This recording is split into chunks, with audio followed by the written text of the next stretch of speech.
大家好，又嚟到 Finny 姨呢個頻道啦。今日就嚟完成埋呢個斜孭袋。上一個頻道咧已經介紹咗點樣勾呢個祖母格噶啦。而家咧就嚟做拼接。為咗方便縫合同埋數針數咧，我哋就用記號扣記低咗每個角嘅2個鎖針。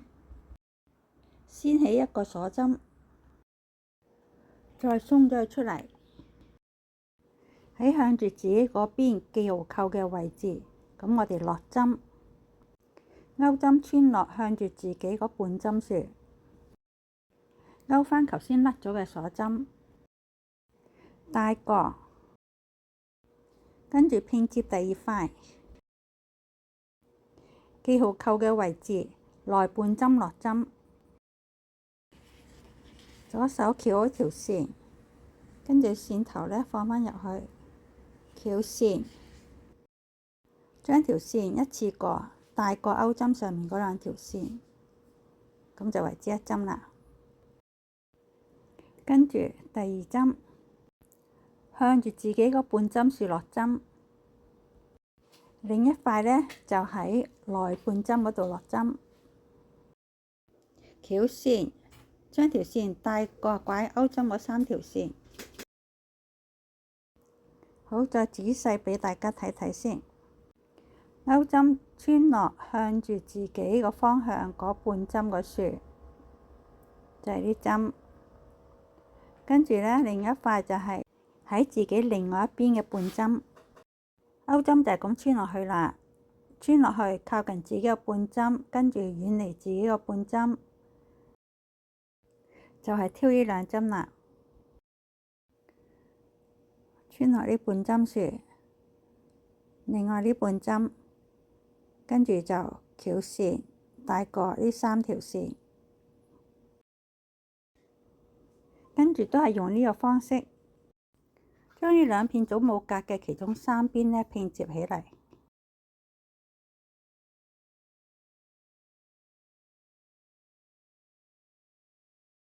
拼接完之後呢，效果就見到呢，每一邊都有條邊仔咁樣呈現到出嚟噶啦。好，跟住我哋就嚟加長呢個斜孭袋。勾完拼接嘅最後一針呢，咁我哋就鬆咗啲針出嚟，然之後喺記號扣呢一針嘅內半針勾返條線出嚟，再勾一個鎖針作為一個起立針，再喺同一個位置勾一短針，跟住呢就圍住個袋邊，每一針呢就勾一個內半針嘅短針。喺第一針呢又加返個記號扣，呢一圈呢就係第7圈。勾針呢穿入裡面嗰半針，咁啊為之內半針。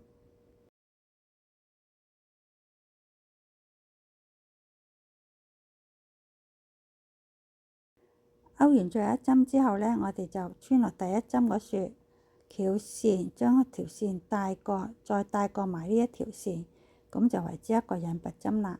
將條線拉緊，跟住再勾一個鎖針作為一個起立針，咁就開始第8圈啦。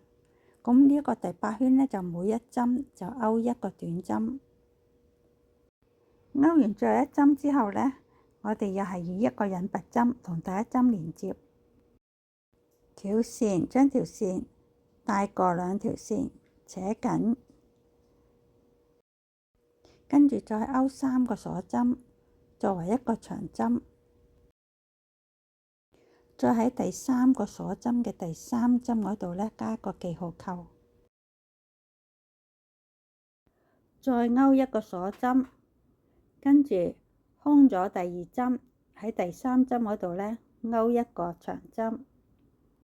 第9圈呢，都係以一個鎖針一個長針咁嘅規律嚟勾。勾一針鎖針，隔一針唔勾，翹線喺另外一個針處穿入去，翹線，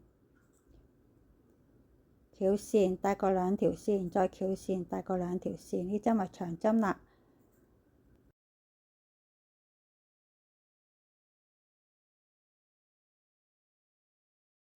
勾出嚟嘅效果就係咁啦。勾到最後一針呢，應該係鎖針嚟嘅。咁我哋就以一個引拔針連接返第一針嘅3鎖針嘅第3鎖針嗰處，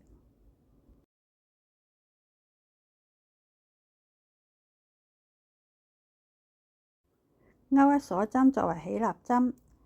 喺頭先引拔針個位置呢，勾一個短針，再喺個窿嗰度呢，勾一短針。咁第10圈同第11圈呢，都係勾48個短針。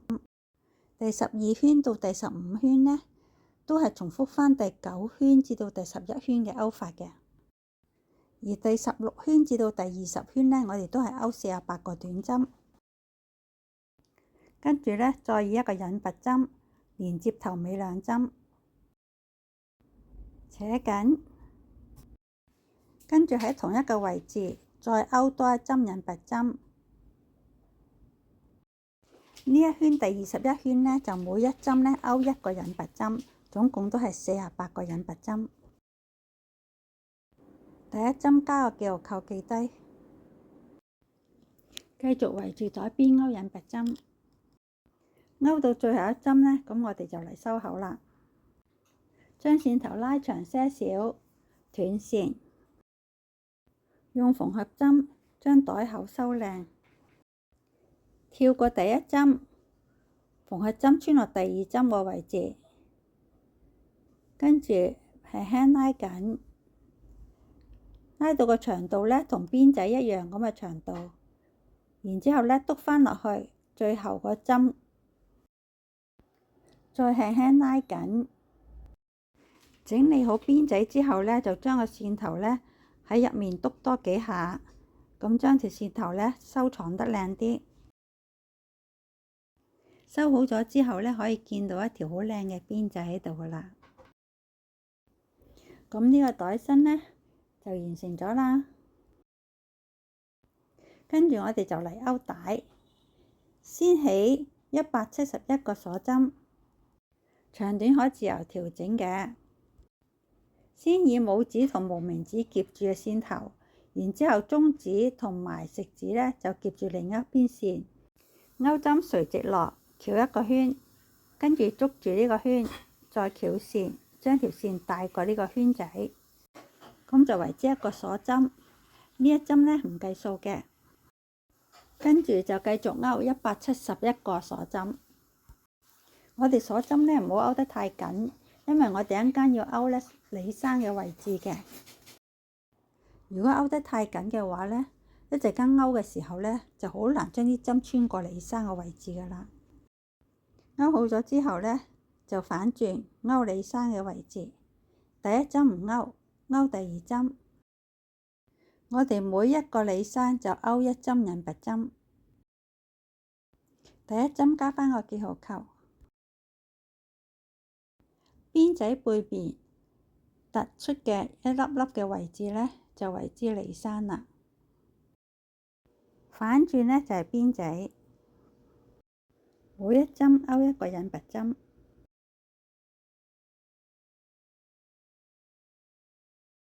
條帶勾好咗之後呢，可以根據個人喜好呢，就可以加啲金屬圈落去，